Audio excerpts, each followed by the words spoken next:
দার্জিলিং চিড়িয়াখানায় দুই নতুন অতিথি এলো, একজন ছেলে অন্যজন মেয়ে।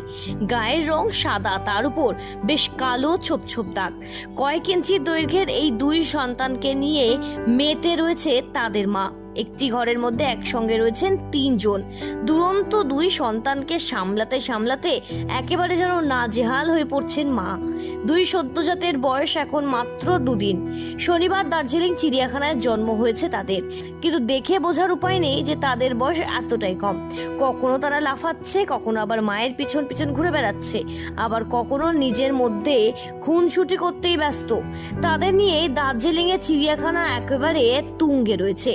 শনিবার দার্জিলিং চিড়িয়াখানায় জন্ম হয় দুই তুষার চিতাবাঘের। সূত্রের খবর, দুজনেরকেই বর্তমানে পর্যবেক্ষণে রাখা রয়েছে এবং মা যখন থেকে সন্তান সম্ভবা ছিলেন তখন থেকেই তাকে আলাদা করে রাখা হয়েছিল এবং 24 ঘন্টা পর্যাপ্ত খাবার এবং চিকিৎসার দিকেও সবসময় নজরদারি রাখা হয়েছে। তবে বনমন্ত্রী বীরবাহা হাসদা জানিয়েছেন, বন দপ্তরের নজরদারিতে রাখা রয়েছে মা এবং সন্তানকে পুরোপুরি। যতক্ষণ সুস্থ হয়ে উঠছে ততক্ষণ তাদেরকে ছাড়া হবে না। এবং ইতিমধ্যেই মা এবং বাচ্চাকে আগলে বেশ কাটছে দার্জিলিং চিড়িয়াখানা চত্বর। ব্যুরো রিপোর্ট, সঠিক বার্তা।